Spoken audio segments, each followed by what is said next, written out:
Welcome back, everyone. Today we're going to be looking at the narcissist, the silent treatment that narcissists give to people. And I'm going to offer you some tips as to how to navigate this, and possibly it would be great if it never happened again. So with narcissists, they do use the silent treatment, and there's a few reasons why they do this. We can call it stonewalling, but it's a way that they either cope with you having mistreated them in their eyes, or you may have slighted them, you may have given them some home truths, and so they now, their way of retaliating is to block you out. They can also do this because they feel very slighted, but also as a form of punishment. So if you have told them some home truths, now this can actually cause narcissistic collapse as well. But the most important thing is that there are certain things that you need to do if you have been, given this type of treatment. First of all, when it initially happens to you, it can be really, really hurtful. And you can try to reason with them. You can keep saying you're sorry. That's the worst thing that you actually can do with a narcissist, is apologize or try to put your sort of reasoning there. They have little, even less respect for you. Something we do have to take into account is that this is about the narcissist, whether they're doing it on purpose or whether it's just their way of how they manage conflict. But there's usually a lot of anger with the silent treatment. And the anger we can end up feeling as well, and it can make us feel a bit unnerved. The most important thing to do with narcissist silent treatment, if you can, just let them deal with it, meaning that it's best not to move forward towards them. Let them come back towards you when they have space, because they like attention. And also, if they actually do see that it's not bothering you, they usually then want to come back, pull you back in and try something else.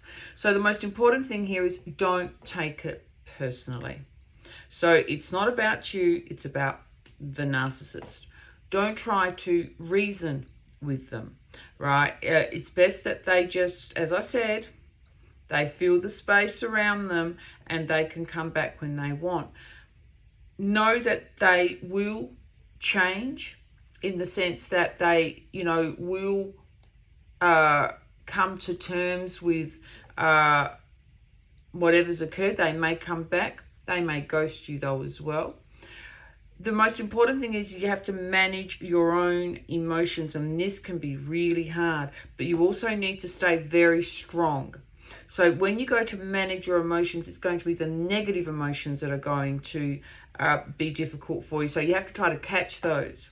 And if you can, divert your attention to something else.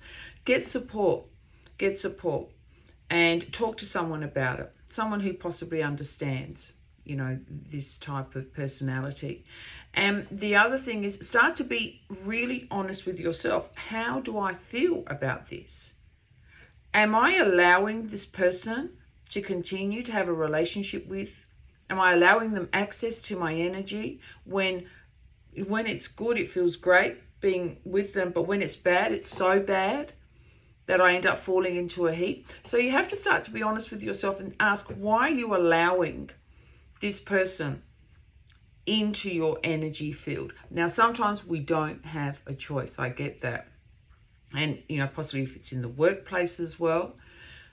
So you can start to normalize it possibly. Sometimes it can be family as well, that we don't have a choice. So you can just still start to keep people more at a distance and normalize it. Say, well, this is what it's like. If I'm going to be associated with this person, this is what I'm going to, end up receiving. But you don't have to take it personally, meaning you can psychologically distance yourself from the situation. That's going to help you deal with it better. Now you have to know your boundaries, know what you will tolerate and what you won't tolerate. The problem we have here is that when you tell a narcissist what you won't tolerate from them, this does not make things better. It actually gets worse. You've just now told them what you want them to do and how you expect them to behave. Expect the opposite. So this is why it's important. Know your boundaries, but also you need to know, what are you going to do next time this happens? Are you disclosing too much information? Are you behaving in a way that is like you're dealing with a person who has empathy, who has a conscience? So it's important that you do know your boundaries, and also be patient. Be patient with yourself. Be patient with the narcissist if you need to be. The problem we have is that if you are romantically involved with one and this type of treatment is ongoing, you end up also then engaging in it. You then also end up stonewalling and giving them the silent treatment, which is sad because it's not recommended that we do this in relationships at all, in particular love relationships. Sometimes we do need some space, away from our partners, but we let our partner know that I'm needing some space. I do want to talk about this, but I'll talk about it, after I get back from a walk, or, you negotiate a time. But this type of silent treatment is punishment. Then if you're involved with them in a relationship, you then start doing the same. And that doesn't make us feel too good. So the whole thing with the narcissist and the silent treatment is that it is unhealthy.